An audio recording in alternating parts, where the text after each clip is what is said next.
Amoghavarsha I, also known as Nrupatunga I, was the greatest emperor of the Rashtrakuta Dynasty.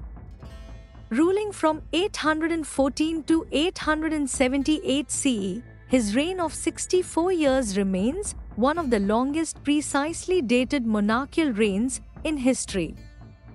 His rule saw a golden age of literature, culture, and learning. Thanks to the patronage of scholars like the famed mathematician Mahaviracharya, the philosophers Jinsena and Virsena, and many more. The Arab traveller Suleiman referred to Amoghavarsha as one of the four great kings of the world, praising him for his dharmic nature, deep appreciation for the fine arts and literature, and his peaceful, benevolent temperament.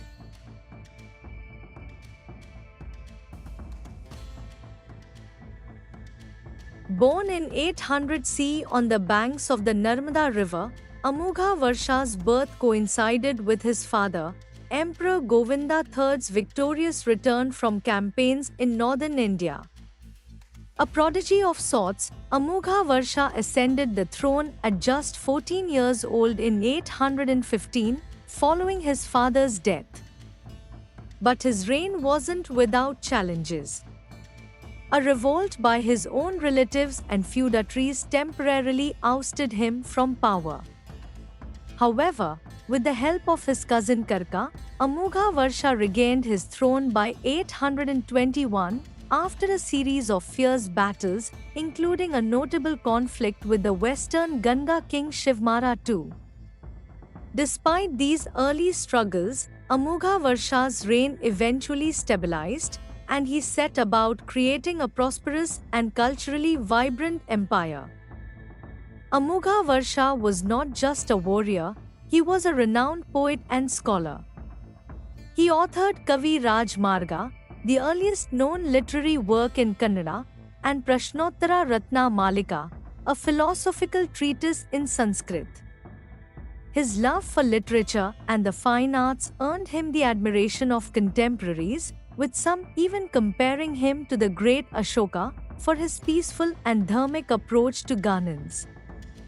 He moved the capital of the Rashtrakuta Empire from Mayurkhandi to the grand city of Manyakheta, which he designed to rival the magnificence of Lord Indra's realm, complete with splendid palaces and intricate buildings. Amoghavarsha's empire flourished not only through military victories but also through diplomacy.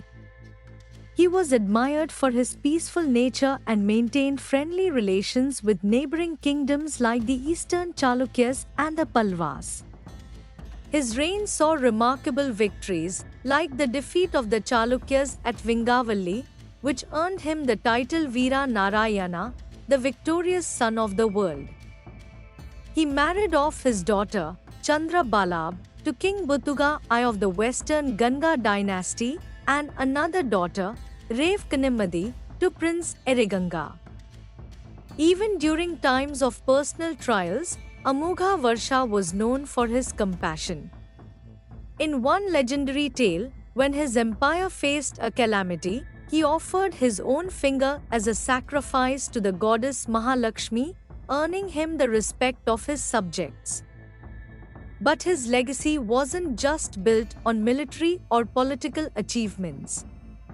Amoghavarsha was deeply spiritual, following Jainism, and he was a patron of multiple religions, including Buddhism and Hinduism. He supported the construction of several Jain temples, including the Neminatha Basdi at Manyakheta, and took personal spiritual guidance from his guru, Acharya Jinsena. Despite his vast empire, Amoghavarsha eventually chose to step down from the throne in 877 CE, possibly to dedicate himself fully to spiritual pursuits. However, his legacy as a ruler, scholar, and patron of the arts lived on for centuries. From a young conqueror to a wise and peaceful ruler, Amoghavarsha I left an indelible mark on Indian history.